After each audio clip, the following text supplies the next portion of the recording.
¿Qué tal? Bienvenidos a un nuevo programa de El Buscador. Y aquí en El Buscador, pues ya saben que nos gusta precisamente eso, buscar. Hay un tema muy interesante, a mí desde luego me lo parece, y creo que a ustedes les va a gustar mucho también, que es todo el tema de las apariciones de la Virgen. Fíjense, cuando le he comentado a algunas personas que íbamos a grabar este programa, era interesante ver las reacciones. Algunos automáticamente me han dicho, bueno, eso de la Virgen como que no. Otros, en cambio, parece que son muy entusiastas y que prácticamente cualquier aparición, esté aprobada o no por la Iglesia, inmediatamente se suman a ella. Es un tema interesante, Lourdes, Fátima, pero hay muchas otras, seguramente menos conocidas, pero que son sorprendentes. Y para eso, además, nos hemos traído hoy a un invitado especial, porque es un gran estudioso de las apariciones de la Virgen, que además es el autor de este libro, Las apariciones de la Virgen María, Doctrina e Historia, y se centra en las 9 más importantes, que luego les voy a decir cuál ha sido el criterio de por qué son las 9 más importantes. Y su autor es José Manuel Díez Quintanilla. José Manuel, ¿cómo estás? Hola, ¿qué tal? ¿Cómo estás? Muy bien, ¿y tú? Pues encantado de tenerte aquí. Te tengo que agradecer además haberme leído este libro, porque en primer lugar me ha hecho un gran bien. Me alegro. Me ha parecido además muy interesante. Yo creo que hay mucha gente, a lo mejor, fíjate, una cosa que decía el padre Fortea, que muchos de nuestros espectadores conocerán como exorcista, decía, cuando uno habla del demonio, etcétera, etcétera, como que tiene muchísimo tirón y la gente va a oír hablar a un exorcista y tal, pero en cambio cuando se habla de la Virgen como que parece que se pierde ese interés. Y él lo achaca a esa vanidad que tiene el demonio porque se hable de él, etcétera, ¿no? En cambio, sin embargo, el tema de la Virgen es un tema interesantísimo. Y a mí, José Manuel, lo que me ha gustado, en primer lugar, de tu libro es que tú dices que además llevas leyendo e investigando de este tema prácticamente desde pequeñito. O sea, ha sido un tema que te ha interesado de siempre, entiendo. Efectivamente, a mí yo tengo la suerte de que en casa, con mis padres, pues solíamos ir alguna vez a santuarios marianos, y de los primeros recuerdos que tengo es un viaje que hicimos a Lourdes, ¿no? Y yo tengo en mente que cuando lleguemos allí, ves un pueblo allí perdido en medio de las montañas, y además hace retrospección. Precioso, además, toda la zona, precioso, y retrospección a lo que sería pues 150 años antes, y el pensar que yo había visto la Virgen para llegar allí, ¿no? Y luego unido a la figura de la vidente Santa Bernadette, pues aquello fue muy revulsivo que me hizo empezar a investigar, a leer cosas, y luego a medida que vas creciendo los años y vas desarrollando tu vocación mariana, pues te empiezas ya a profundizar en otros lugares, en lo que es la parte más teológica, más de conocimiento de todo lo que va asociado a las mariofanías, que es como realmente se llaman las apariciones, y al final, pues bueno, culminó en este libro. Llegó la pandemia y dije, tengo que hacer algo que el resto que quede para siempre, ¿no? Claro. Y como tenía una conferencia que había tenido ocasión de decirla en muchas ocasiones, pues lo tenía más o menos silvanado, pero nunca tenía tiempo, ¿no? Y entonces la pandemia fue el momento y dije, perfecto. Ahora o nunca, ¿no? Porque claro. Está claro, son temas que tampoco es para hacerlo a trozos, ¿no? Por las noches, sacar un rato, ¿no? Tienes que estar como más metido, más concentrado, ¿no? Y fue el momento perfecto, ¿no? No, y yo te tengo que decir, como te comentaba, por un lado, creo que empiezas explicando muy bien precisamente, bueno, pues la diferencia, por ejemplo, entre unas apariciones, qué es lo que se da para que sea reconocido como apariciones marianas, y luego es muy didáctico cómo lo explicas. Lo digo porque yo desde luego les recomiendo que se lo compren y que lo lean, porque es de un gran provecho y además que se lee muy bien. Pero yo te quería preguntar, José Manuel, en primer lugar, aquí hablas de las 9 más importantes. Efectivamente, sí. Aclárale a los futuros lectores y a las personas que nos están viendo cuál es el criterio para elegir a esas 9. Porque claro, luego vendrá uno y dirá, pues en mi pueblo hay una que... Sí, pero ¿por qué claro. son estas las 9? Sí, yo al final, ¿qué es lo que pretendía? El fenómeno de las apariciones pues es un tanto complejo, porque lo más bonito de las apariciones es que, si luego quieres podemos profundizar, forman parte de lo que se llama la revelación privada, en el sentido de que no es de obligada creencia para un cristiano, para un católico. O sea que tú te puedes ir al cielo perfectamente sin creer que la Virgen María se apareció en Lourdes. O sea, no forma parte de lo que es la revelación pública, que sería todo aquello que aparece contenido en la Biblia, pues desde Abraham hasta la muerte de San Juan, ¿no? Eso es el cuerpo donde verdaderamente, el cuerpo, digamos, legal, doctrinal, que es de obligado cumplimiento, que es el credo, al fin y al cabo, lo que rezamos los domingos en misa, ¿no? Pero las apariciones, pues, forman parte de esa relación y por el hecho de ser voluntarios hay un gran desconocimiento, ¿no? Y al mismo tiempo, pues bueno, hay también muchas situaciones de incertidumbre o de indecisión por parte de la Iglesia. La Iglesia, por concepto, es prudente y hasta que reconoce una aparición, pues es un proceso muy largo. Y para tener la seguridad de lo que dice el libro, las apariciones que aparecen del libro, pues son de alguna manera las que tienen el máximo reconocimiento, pues son las que decidí incluir en el mismo. En total son 9, o sea, tampoco estamos hablando de tantas. Son 9 que son las que han sido oficialmente reconocidas por la Iglesia. No, las que tienen el máximo nivel de reconocimiento. Una aparición tiene 4 grados de reconocimiento. La primera es una declaración solemne del obispo que se suele producir en función, pues tienes algunas que fueron muy rápidas, como las de la Salet, Lourdes, pero había otras que han tardado más tiempo, donde el obispo dice que los hechos investigados parecen ciertos y que los fieles tienen el derecho a creer en lo que ha acontecido allí. Y ese es el primer nivel. Ese es el primer nivel, ¿no? A partir de ahí, pues el obispo, que es la principal autoridad que tiene que discernir en estos procesos, deja pasar el tiempo y suele autorizar a que se celebre la Eucaristía en el lugar de las apariciones. Y se empieza a dedicar un templo. Y eso sería ya un segundo nivel. El segundo nivel. Luego el tercer nivel es una sanción, o bien por la autoridad, por la sede apostólica, o sea, por Roma, o bien por lo que antes era el Santo Oficio, ahora la Sagrada Congregación para la Defensa de la Fe, o un viaje papal, o un documento del Papa, un motu propio. Entonces, ese sería el tercer nivel. Y ya el máximo, el cuarto nivel, que son solo hay 9, que son o por lo menos son que yo tenga constancia, son aquellas que tienen dentro del misal romano el oficio divino y la liturgia propia. O sea, tienen un oficio divino en el día, o sea, que son la liturgia de las horas y la misa del día, se llama el oficio divino y liturgia propia. Y son esas 9 que aparecen en el libro. Y una primera duda que yo te planteo sobre estas 9. Uno, la verdad es que se espera cuando habla la Virgen, a mí lo que me ha llamado la atención de tu libro es que a veces habla y da unos secretos que muchos de ellos incluso no han sido desvelados y seguramente nunca serán desvelados. Y luego, en otras ocasiones, bueno, pues advierte de un peligro futuro, etcétera, que luego evidentemente hemos visto que se ha cumplido, pero luego también hay mensajes como muy simples, muy sencillos, ¿no? Que en un primer momento uno puede como, entiéndeme lo que te voy a decir, como decepcionarse. Por ejemplo, cuando en la aparición del Madre de la Esperanza en Pontmain, en Francia, ¿verdad? Sí.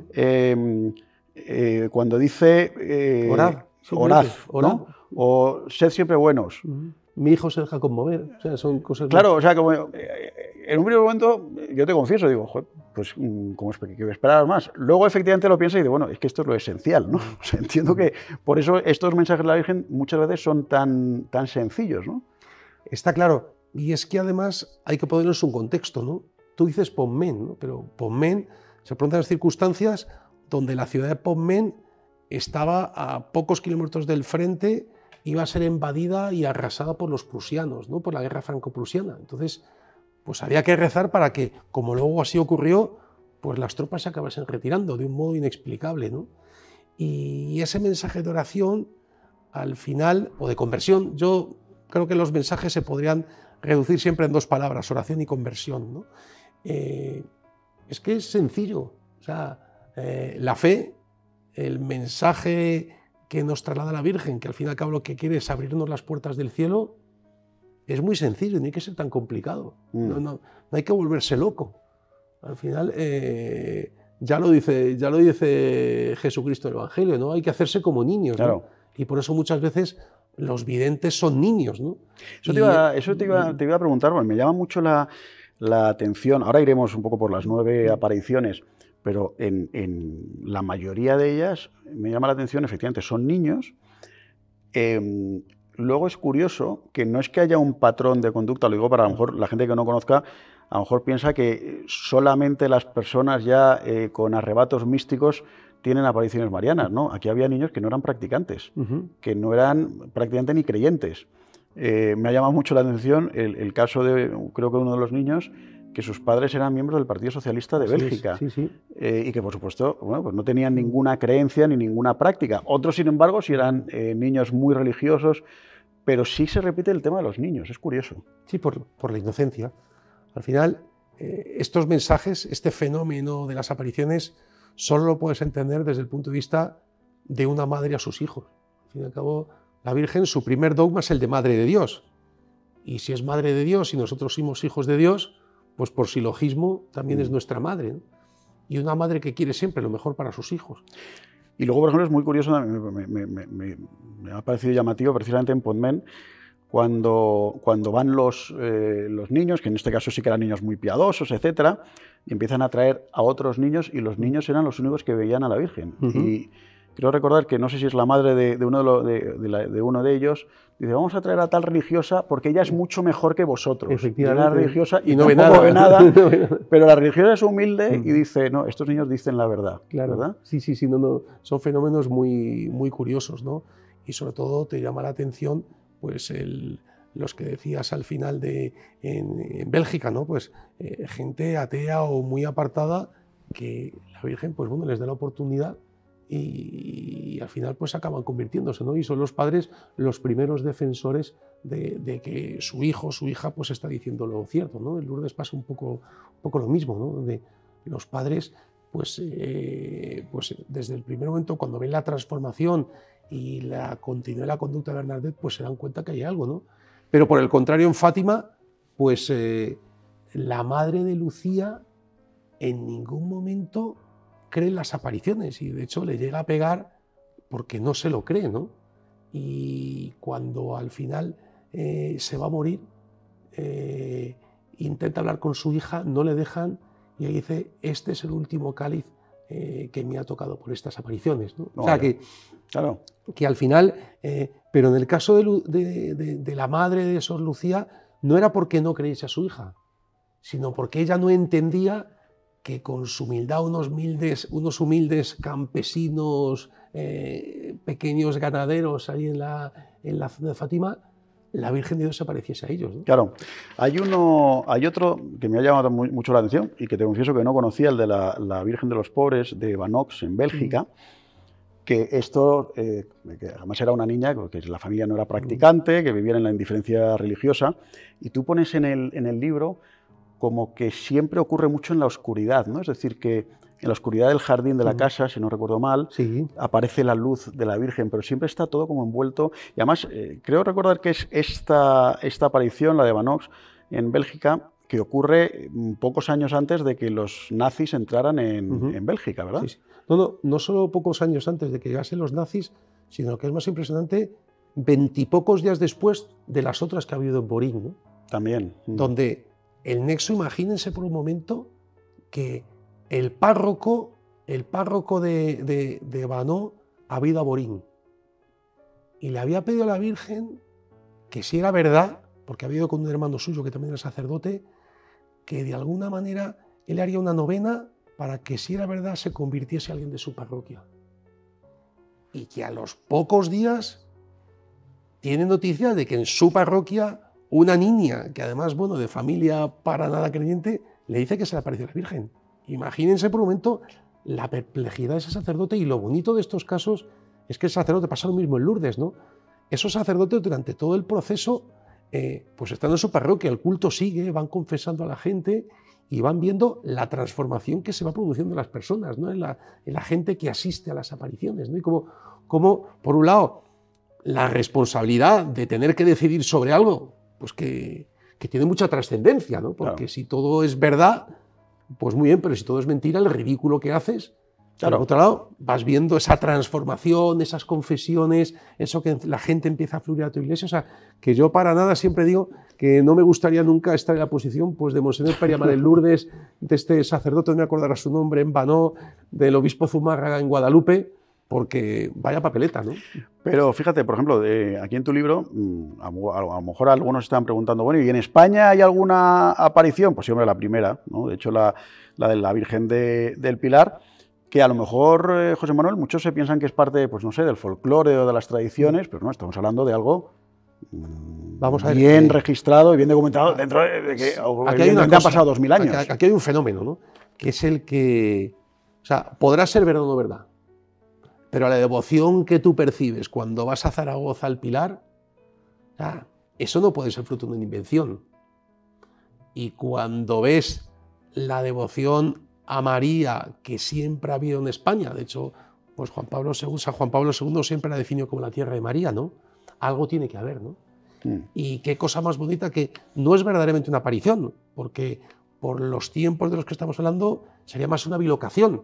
Si la Virgen estaba todavía viva, estaba con su cuerpo todavía no había sido asunto al cielo, ¿no? Ya fuese en Éfeso o en Jerusalén, y ahora se traslada a Zaragoza para consolar al pobre apóstol Santiago, que estaba desesperado por el poco éxito de su apostolado. Y desde luego ahí les salen los hechos, ¿no? Ahora está cambiando un poco España, ¿no? Pero que está claro que su devoción mariana, su impulso siempre a todo lo que tiene que ver con la Virgen, su posición inmaculista durante todos los siglos, hasta que finalmente en el siglo XIX, en 1854, bueno, se proclama el dogma de la Inmaculada Concepción. Pues, ha sido un pilar de España y de la fe sin ninguna duda. Y luego tú citas aquí, que es muy interesante, el milagro del cojo de Calanda, que también Vittorio Messori tiene un libro, muy documentado. Muy documentado, y que, quitando Zaragoza, yo creo que en España es un milagro relativamente poco conocido. Porque además yo me recuerdo cuando leí el libro de Messori, contaba una cosa muy interesante, y es que generalmente los milagros de curación, bueno, pues suele ser, pues no sé, una persona que está ciega recobra la vista, o que está sorda recobra el oído, o que tiene el brazo paralítico y recupera la movilidad. Pero es que aquí no es un tema de movilidad, aquí es un tema de que la pierna literalmente se repone. Porque estamos hablando de un cojo al que le habían cortado media pierna, dicen los textos de la época, 4 dedos por debajo de la rodilla, le habían cortado la pierna, con lo cual no había pierna, y el milagro es que se repone la pierna. Efectivamente, y además está todo perfectamente documentado, con actas notariales. Intervino el rey, no me acuerdo ahora si es Felipe III o Felipe IV, va a Madrid, es reconocido, o sea que no estás hablando de una leyenda, sino que estamos hablando de unos años donde ya había escritura, imprenta, y los textos ahí están, ¿no? Es como, además, son procesos muy minuciosos, ¿eh? Yo, por ejemplo, he visto los tomos que hace Monseñor Laurentán en Lourdes, cuando a principios del siglo en los años 40, 50, empieza a recapitular todo el proceso de Lourdes, y son bastantes tomos, ¿no? Lo mismo pasa en Fátima, o sea que hay unos procesos de investigación muy potentes, ¿no? Para acabar con ese reconocimiento del hecho sobrenatural de la aparición. Porque que habrá gente, ya lo decía Ortega y Gasset, que es imposible convencer a quien no se quiere dejar convencer. Entonces, evidentemente, el que quiera creer que todo son fantasías y maniobras de la Iglesia para convencer a pobres incautos, bueno, pues lo seguirá creyendo a pesar de que le presentes toda la documentación. Pero estamos hablando de que estos 9 casos sí que son casos tremendamente documentados, entiendo. Por supuesto, y que además obedecen a unos procesos. En el libro lo detallo, pues todos los registros que tiene que haber, tanto positivos como negativos, los aspectos que hay que evaluar, los términos que se tiene que producir la declaración, que son 3, aprovecho la oportunidad para comentártelos. O sea, un obispo, cuando se enfrenta a estos acontecimientos, tiene 3 opciones, ¿no? Que, como siempre en la sabiduría de la Iglesia, pues hay 2, digamos, radicales, ¿no? En el sentido, pues la mejor, digamos, de la manera en relación a los acontecimientos sería la de consta la sobrenaturalidad. O sea, que es lo que pues pasa en Lourdes, en la Milagrosa, donde hoy el obispo analiza los acontecimientos, ve que hay pues esa sobrenaturalidad, esos acontecimientos inexplicables, esos fenómenos en forma de milagros inexplicables, esa conversión, y entonces dice que consta la sobrenaturalidad. O sea, que es un hecho donde hay unos elementos muy firmes, oye, donde que prueban pues, y los fieles pues pueden creer si quieren, ¿no? Luego estaría la opuesta, que es la de no consta la sobrenaturalidad. Perdón, la de consta la no sobrenaturalidad. Sí. No consta la sobrenaturalidad. que es donde se ve pues, que es todo mentira. Pues hay un ejemplo, sería cuando se produce el fenómeno del Palmar de Troya, donde decían que había apariciones, pues ahí se ve que es todo mentira, que es todo una construcción inventada, pues bueno, para el motivo que sea en este caso recaudar fondos, ¿no? Pues ahí está claro que consta la no sobrenaturalidad. Y luego hay una fórmula intermedia, que ahí es donde vuelvo a repetir esa sabiduría de la Iglesia, donde dice no consta la sobrenaturalidad, donde eso es de alguna manera pues la prudencia y dejar que pase el tiempo para ver cómo se desarrolla la segunda. Por ahora no consta, pero vaya usted a saber, ¿no? Y es el caso, pues, el caso de Laus, que son unas apariciones del siglo XVII y tardan más de 300 años, que recordar son 340 o 360, no me acuerdo, hasta que finalmente el obispo, ya en el siglo XXI, pues decide que esos acontecimientos hace la creación de consta la sobrenaturalidad, ¿no? O sea que hay que tener mucha tranquilidad. Y yo lo entiendo, porque muchas veces la precipitación puede llevar a errores, ¿no? Por ejemplo, hay las apariciones que puedan estar ahora más en discusión o en análisis, ¿no? Pues serían las de Medjugorje. Pues, yo te iba a preguntar tu opinión como estudioso en el tema. Quizá al menos aquí en España, las que más se oye hablar, las de Medjugorje, las de Garabandal. Ya has dejado claro que Palmar de Troya es una cosa que está totalmente desestimada. ¿En qué estado estarían? Y casi me atrevo a dar un paso más. Un católico puede, tú lo has dicho antes claramente, que no hay obligación de creer ni siquiera en Lourdes, ni en Fátima, ni en nada. Pero ¿se puede creer ya con tranquilidad en Garabandal o en Medjugorje, que son las dos más... Es que eso forma parte de la devoción privada, ¿no? Entonces... a mí me gusta, al final la sabiduría popular es muy inteligente, ¿no? Y esto es lo de que a quien Dios se la dé, San Pedro se la bendiga. Entonces, oye, pues si tú has ido a Medjugorje, has transformado tu vida, has encontrado la paz y has mejorado en tu camino de santidad, pues bienvenido sea, ¿no? Oye, no vas contra nadie ni haces ningún daño, ¿no? Entonces, oye, pues es normal que la Iglesia todavía no se pronuncie porque las apariciones del caso de Medjugorje se siguen produciendo, ¿no? Entonces, imaginemos por un momento, pues oye, que la Iglesia indica que consta la sobrenaturalidad y al día siguiente pues un vidente se vuelve loco y dice pues que es el demonio que se ha transformado en una señora vestida de blanco, ¿no? Entonces, que eso, el ridículo que se produciría. Claro. Pues, y entonces, yo entiendo perfectamente esa prudencia por parte de la Iglesia, ¿no? Que ahora retomaremos el tema de Garabandal y de Medjugorje, pero sí que hubo cierta confusión, que yo creo que tú lo explicas muy bien en el libro, en una de las apariciones, donde el secreto de uno de los segundos, no recuerdo si era la de la Salet. La Salet. Cuéntanos que ahí la Iglesia admitió una parte de las revelaciones o de las apariciones de la Virgen, pero hubo una parte que la puso en cuarentena. O sea, la Virgen les da unos secretos a los dos niños donde les dice que se los tienen que decir al Papa. Y entonces así fue, ¿no? De hecho, yo ahora el tema de la Salet, quizá hubo un poco de precipitación, ¿no? Eran años donde pues, bueno, había una gran religiosidad, es el primer mensaje donde la Virgen llora, hay una serie de milagros, el fenómeno de la fuente, todas estas cosas que se desarrollan muy rápido en la devoción. Entonces, al cabo de unos años, en torno a los 10 años, después de decir los mensajes al Papa, hubo uno de ellos que dio otro mensaje, como un mensaje distinto adicional. Sí, un mensaje adicional, ¿no? Y además un mensaje muy catastrofista, ¿no? Y entonces ahí la Iglesia, con su prudencia, no reconoció esa segunda parte, ¿no? Y eso ha llevado a que, bueno, todo lo que viene unido a la Salet, junto a ese catastrofismo del mensaje de la Virgen, pues la haya de alguna manera enfriado esa devoción, ¿no? Pero sí, bueno, es uno de los 9 sí, totalmente, ¿no? Y ha habido órdenes religiosas que se fundan desde la Salet y que siguen siguen funcionando y evangelizando, ¿no? No. Por ejemplo, con Garabandal, aunque no me quiero apartar mucho del tema del libro, que son los 9 casos aprobados y con más reconocidos por la Iglesia, pero bueno, pues es verdad que en la actualidad está Medjugorje, que ya nos has hablado un poquito, y está el tema de Garabandal, que parecía que se había enfriado después de unos años, y ahora como que parece que está volviendo, al menos aquí en España, a tener fuerza. Sí, indudablemente, pues bueno, España es un país mariano por excelencia, ¿no? Y entonces ha habido también algunas órdenes religiosas que se han creado muy unidas a lo que es todo lo que tiene que ver con Caravandal, y ahora hay un cierto como resurgir de esa devoción y de esa difusión al final del mensaje de conversión de la Virgen, ¿no? Y sí, parece que hay una voluntad, pues bueno, de que vaya creciendo. Ahí lo que hay que hacer es confiar y ver los frutos, ¿no?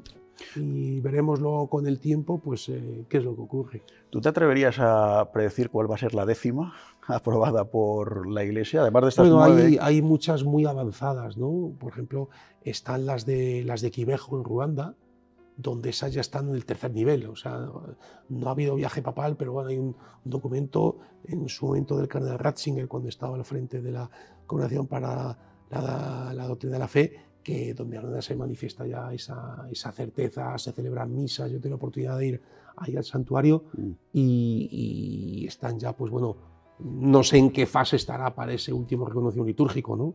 También hay otras en Japón, Akita, que también, bueno, pues están ya en ese tercer nivel, ¿no? Y hay varias por el mundo. O sea que es curioso, pero, bueno, curioso no, es coherente, ¿no? Porque al fin y al cabo, pues, la Virgen, con su infinita sabiduría, pues al final lo que quiere es abrirnos a todos caminitos para nuestra salvación, ¿no?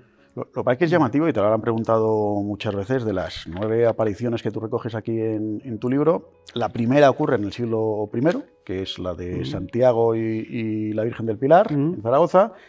Después pasan 15 siglos hasta la siguiente, que es la de la Virgen de Guadalupe en México, que ahora iremos con esa. Después pasan otros 3 siglos hasta 1830, que es Medalla Milagrosa. Sí. Y a partir de ahí, cada 20 años prácticamente, de media, hay una aparición reconocida por la Iglesia. ¿Eso responde simplemente a que, bueno, pues que estamos en un mundo más, de algún modo, mejor comunicado, etcétera, etcétera? ¿O también porque la Virgen tiene especial prisa en darnos algún mensaje? Sin lugar a dudas se producen los dos fenómenos. Yo estoy convencido que, aunque no haya habido un reconocimiento, desde el Pilar, desde el año 40 hasta 1531, que son las apariciones de Guadalupe, hay más casos, ¿no? Y de hecho están, pues, las apariciones a Simón Stock con el tema del escapulario. Ha habido también varias, lo que se llaman, pues, revelaciones privadas a determinados santos. O sea, están documentadas, pues, la aparición, por ejemplo, de la Virgen para Fundación de la Merced, a San Pedro Nolasco, a San Raimundo Raimundo, bueno, sí, y a Rey Jaime I, ¿no? O sea, que hay distintos casos, ¿no? Lo que ocurre, y es de hecho por lo que se regula el tema de las apariciones en un concilio de Letrán, para que de alguna manera la sede apostólica intervenga, ¿no? Porque si no es un tema que puede de alguna manera irse de las manos, ¿no? Y es por lo que a finales del siglo XVI, que además coincide con la creación del Santo Oficio, se centraliza en Roma el reconocimiento de esas apariciones, ¿no? Sí, pero a partir de ahí pasan 2 siglos hasta que se reconocen las primeras... Bueno, hay más. Lo que ocurre es que no han tenido el reconocimiento litúrgico. O sea, que son las 9 que yo recojo en el libro. Claro. Pero ha habido más, ¿no? Y luego esa concentración en Francia, pues está clarísima, ¿no? Si algo transforma al hombre y sus creencias, pues todo el cambio radical que, arrancando con el protestantismo, con la figura de Lutero, pues desemboca en la Revolución Francesa, ¿no? Claro. Y ahí hay un alejamiento clarísimo del hombre de Dios, y lo que la Virgen con sus mensajes pues quiere de alguna manera esa conversión para que el hombre vuelva a Dios, ¿no? Y se concentra en Francia porque, digamos, es la cuna de ese movimiento revolucionario. Y desde luego, por lo que cuentas en el libro, la Virgen es una gran, o yo diría la gran evangelizadora, porque a mí me ha llamado mucho la atención, no sabía ese dato, que en México, después de la aparición de la Virgen de Guadalupe, se producen, creo que son 8 millones de conversiones en 10 años. Es fascinante. Es una cosa la velocidad que imprime al proceso de evangelización en toda América, en toda América, en Hispanoamérica, no se entendería sin Guadalupe. Sin lugar a dudas, hubo grandes misioneros, hubo un esfuerzo muy importante de la Iglesia para la evangelización, pero ese entronque de la devoción tradicional que tenían los indígenas con la religión católica y el amor a la Virgen, pues Guadalupe ocupa un lugar fundamental, ¿no? Que es el gran catalizador para que sea pues la cuna de la Iglesia que hoy sigue siendo Hispanoamérica. Y eso provoca, por supuesto, en los enemigos de Cristo y de la Iglesia, evidentemente el repateo de tratar de denostar la imagen de Guadalupe, pero incluso físicamente, porque a principios del siglo XX hubo un atentado perpetrado, ni más ni menos que por un español, que destrozó todo lo que había al lado, pero no tocó el manto de la Virgen la tilma, y el marco. Es sobrecogedor. En México está ahí en una pequeña vitrina, se ve, ¿no?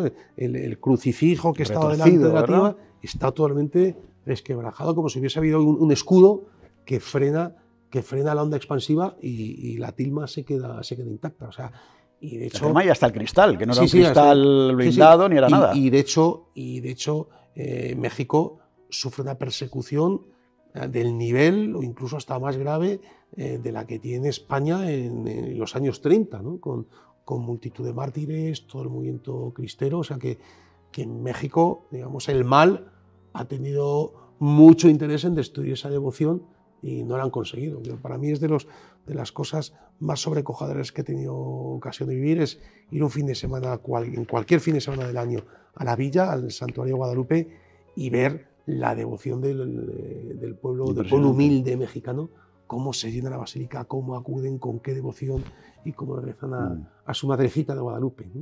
Oye, y ahora que has dicho esto, entiendo lo de Francia, lo de Bélgica también, bueno, de algún modo está al lado de Francia y también ha habido unas olas de laicismo tremendas, pero por ejemplo Portugal, Fátima, que es un país que se ha conservado razonablemente bien en su fe, a pesar de la masonería, que ha tenido una masonería muy presente, pero Fátima, que es seguramente con Lourdes los dos mensajes más conocidos a nivel mundial, curioso que sea precisamente en Portugal, ¿no? Portugal, yo además he tenido la suerte de últimamente conocerlo bastante, pues participé activamente en la fundación de Radio María en Portugal.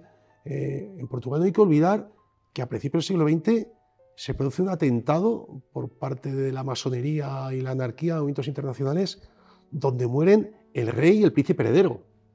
Imaginaos por un momento la situación que se ha provocado en España, pues si estuvieron a punto con Alfonso XIII. No, pero si hubiesen atentado contra el rey Juan Carlos, su hijo Felipe, ¿no? O sea, decapita la monarquía, se proclama la república y vamos, se confisca los bienes de la Iglesia. Todo el fenómeno de la desamortización de España en el siglo XIX se replica en Portugal en los primeros años del siglo XX, ¿no? Y la Iglesia portuguesa estaba de alguna manera deshecha. O sea, la diócesis de Leira Fátima, que es donde se producen, había sido absorbido por Lisboa, porque no había ni clérigos ni capacidad para organizar la Iglesia en aquella zona. O sea que Portugal está en un momento tremendamente complicado, ¿no? Sí, bueno, a ver, ha habido dificultades seguramente en todos los países, persecución, pero bueno. Que en Portugal tenemos una visión como un país que nunca pasa nada y que era muy católico, pero tenía un pozo de gente anti-iglesia muy potente, ¿no? De hecho, el alcalde de Vilanova de Ourén, pues secuestra a los niños para que dejen de ir a Cova da Iria a las preces del mes de agosto, bueno, ¿no? La masonería portuguesa siempre ha estado muy ligada con la inglesa, etcétera, ¿no? Vamos a otro de las apariciones que, fíjate, la conocía poco, la conocía de oídas, pero me ha gustado mucho leer la isla de la Medalla Milagrosa en 1830, que es con la que empieza, digamos, en la etapa moderna las apariciones de la Virgen. Me han llamado la atención muchas cosas, además, por ejemplo, pues de las curaciones, de todos los casos de conversión, etcétera, como la vidente, Bernadette, ella está en el Santa Catarina. Santa Catarina Labouré permanece en el anonimato hasta el final de su vida, porque era de algún modo uno de los requisitos, ¿no? Que Para mí, las apariciones de la Milagrosa son fascinantes. O sea, es la única aparición donde la vidente lleva mucho tiempo pidiendo a la Virgen que se le aparezca. O sea, su historia la narro en el libro, pues es un ejemplo de fidelidad, de humildad, siempre obedeciendo a sus padres, el sueño que tiene donde ve un sacerdote del que ella se escapa, luego cuando llega a París, pues cuando no dejan entrar como monja va a un restaurante de un familiar, se ríe todo el mundo de ella porque es analfabeta, y un día por casualidad va a una casa de religiosas, ve la foto del sacerdote que había visto, resulta que es San Vicente Paúl, bueno, y llega al noviciado, ¿no? Entonces, está ese fenómeno del silencio, donde ella nunca dice que es la vidente a la que se le apareció la Virgen, y todo el mundo lo sabía. O sea, todo el mundo lo sabía, sí. Todo el mundo sabía que esa devoción a María Milagrosa, que el padre Aladel, que es su confesor, que luego acabará, como le ha dicho la Virgen a San Medina, siendo el superior de la familia vicenciana, pero nadie sabía quién era, ¿no? Que ella está toda su vida en un asilo, cuidando ancianos y enfermos en la cocina, y solo al final de sus días, cuando el padre Aladel, por si él se muere, pues bueno, que no se pierda eso, se lo comenta a la superiora, y poco antes de morir ella explica toda su historia, ¿no? Y luego hay un fenómeno que para mí es ya la muestra máxima del amor a la Virgen, ¿no? Es la única aparición donde, aparte de ella pedirlo, ella toca físicamente a la Virgen. Ella se apoya, se pone de rodillas cuando tiene las apariciones tanto en julio como en noviembre, en las rodillas de la Virgen, ¿no? Y cuando reconocen su cadáver para ser beatificada, cuando se produce la beatificación, se reconoce el cadáver, el cuerpo estaba casi incorrupto, pero lo que estaba intacto eran las manos y los ojos, que era lo que se había tocado a la Virgen y había mirado a la Virgen cara a cara, ¿no? O sea, me parece como un regalo precioso, ¿no? Una muestra máximo de amor a la Virgen hacia la figura tan humilde que toda su vida, y viendo los frutos que estaba produciendo, claro, ¿no? Y esas predicciones en el tiempo que una a una se van cumpliendo, pues predice la Comuna de París, la muerte del arzobispo de París, pues el hecho del padre Aladel. Imagínense la perplejidad de Santa Catalina cuando le explicasen que en la última congregación general de la orden pues había sido elegido el padre Aladel, como la Virgen le había dicho pues 20 años antes, claro, ¿no? O sea, esas muestras de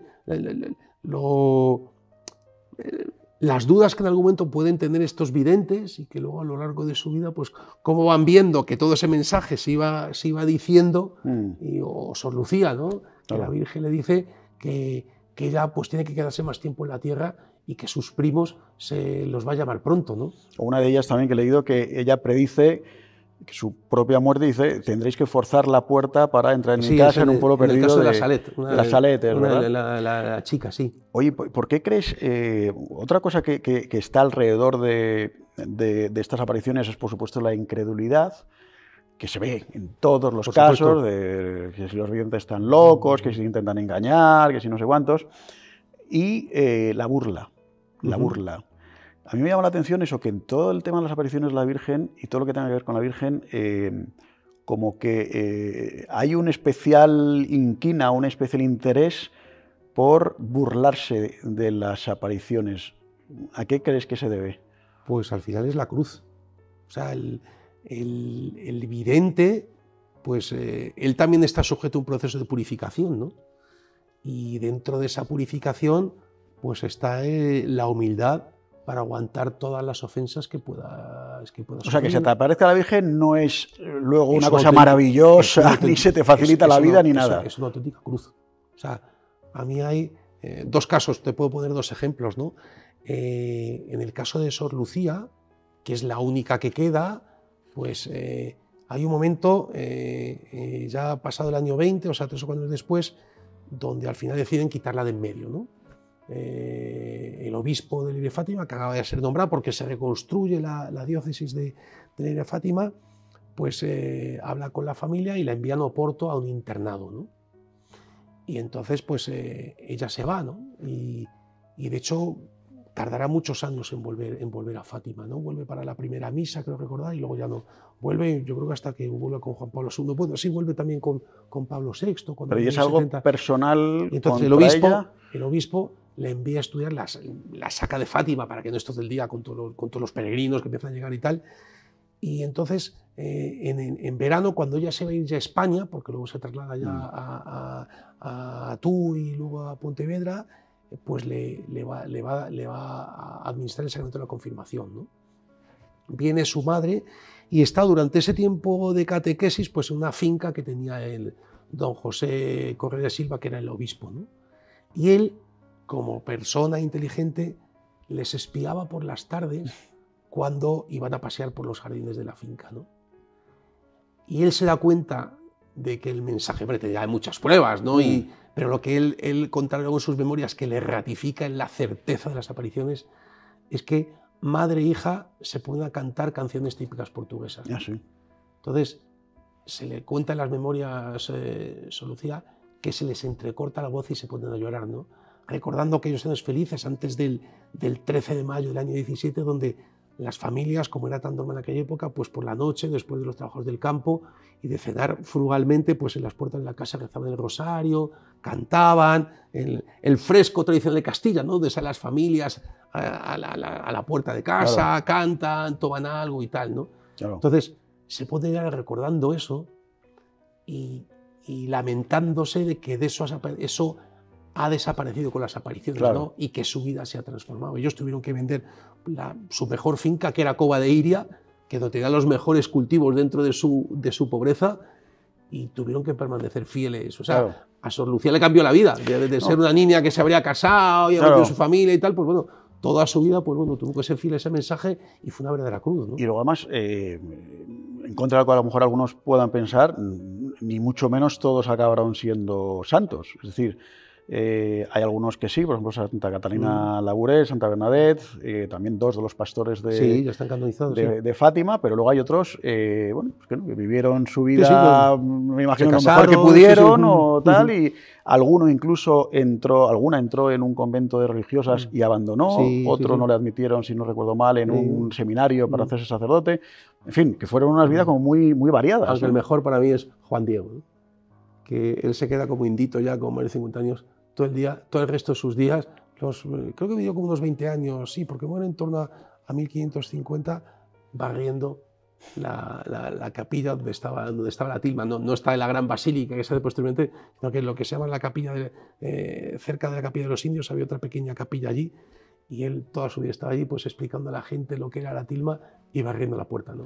Ese es para mí el fenómeno más bonito y más tierno del resto de sus días, al lado de la tilma, ¿no? Que era como una reliquia viva de la Virgen. Ahora que has hablado de la tilma, y ya estamos acabando, pero sí me acuerdo de este tema que me parece fascinante.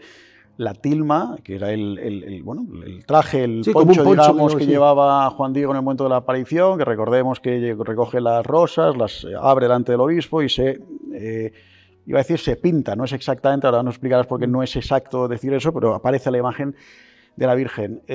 Varias cosas sorprendentes. Ese tejido vegetal se calcula que dura 20-30 años se desintegra y ya tiene 400 y pico y ahí sigue. Y luego, en segundo lugar, el tema de la imagen de la Virgen es sorprendente.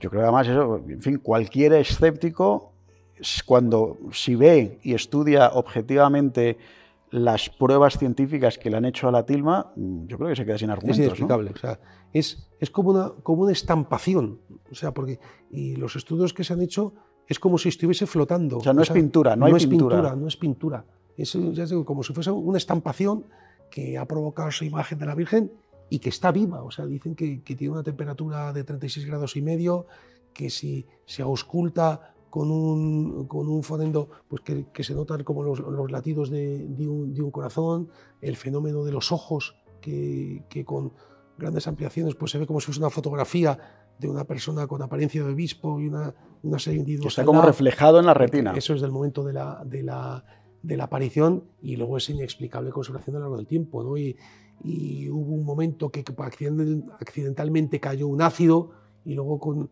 a los pocos días se fue como reconstruyendo la tilma para volver a su estado normal, ¿no? Yo tengo un sueño en la vida que es, en algunas ocasiones te permite, porque por la noche cuando cierra la basílica la imagen se retira a un camarín, ¿no? Y yo conozco a algunas personas que han estado ahí con ese camarín expuesto y dicen que es el cielo, ¿no? O sea, que notas algo especial, porque yo siempre digo, yo creo que hay dos reliquias vivas en el mundo, que son por un lado la síndone, la sábana santa en Turín, y la tilma de Guadalupe, ¿no? Claro. Por un lado Jesucristo y por otro lado pues, Bueno, pues nuestra aquí, madre y su madre. desde aquí invitamos, si alguien tiene influencias, Pues nada, estaré encantado y ya, de coger y ya un de avión. paso, y ya de paso yo también, porque además dicen que también cuando te aproximas completamente a la tilma, a menos de 10 centímetros, no se ven los Eso colores, es. se ve Sí, sí. directamente la tilma, el Efectivamente. tejido vegetal. Sí. No debe ser un fenómeno muy curioso, interesante. En fin, yo creo, vuelvo a la cita de Ortega y Gasset de antes, que desde luego es imposible convencer al que no se quiere dejar convencer, pero yo creo que a medida que uno lee, por supuesto es bueno tener un espíritu crítico, de decir, bueno, vamos a ver, porque evidentemente no todo aquel que dice que se le ha parecido la Virgen, realmente se le ha parecido la Virgen. Obviamente. Eso es evidente. Pero yo creo que es muy interesante también lo que has dicho, de que la primera que es muy cuidadosa en estos temas es la propia Iglesia, porque sabe que hay gente que está, bueno, en fin, o que se quiere aprovechar o que está mal de la cabeza y que quiere hacer, pues no sé, un negocio de esto o alguna cosa rara. Pero las pruebas están aquí en el libro. Yo creo que nadie que lea este libro le pueden quedar dudas de que, desde luego, estas 9 apariciones son verídicas y son ciertas. Eso hemos intentado y de alguna manera, pues bueno, difundir esos mensajes y ayudar a los lectores, pues a lo único importante, que al final pues es la santidad personal y el ir al cielo. Si todo este tiempo que pasamos en la tierra pues no aprovechamos para irnos acercando y mirando al ejemplo de Dios y hacer el bien a nuestro alrededor, pues qué pena, ¿no? Es tiempo perdido. Y entonces pues ayudar e intentar contribuir a abrir esa puerta del cielo para que cuantos más puedan entrar y gozar durante toda la eternidad de la visión cara a cara con el Padre, pues ese ha sido mi objetivo. Pues sin duda. Pues lo has conseguido, José Manuel Díez Quintanilla, con este libro, Las apariciones de la Virgen María, Doctrina e Historia, que lo tienen en Libros Libres. Gracias al autor, José Manuel Díez Quintanilla, por esta obra, por acompañarnos, y esperamos tenerte de nuevo aquí, en el programa El Buscador. Pues gracias a ti, Alex, y a vuestra disposición. Y gracias a todos ustedes, buscadores. Seguiremos buscando porque hay temas apasionantes. Les decía antes que hay que hacer el esfuerzo de buscar, de investigar, de leer, porque nuestra fe tiene razones. La fe no es una fe ciega que se limita a creer, como decía José Luis Martín Descalzo, esa fe del carbonero que, bueno, pues que cree sin cuestionarse. No está bien cuestionarse, buscar, preguntarse, a lo San Agustín de Hipona, si quieren, estar en esa continua búsqueda. Hoy con el tema de la Virgen, de las apariciones de la Virgen, pues seguiremos adelante con muchos más temas. Gracias y un saludo.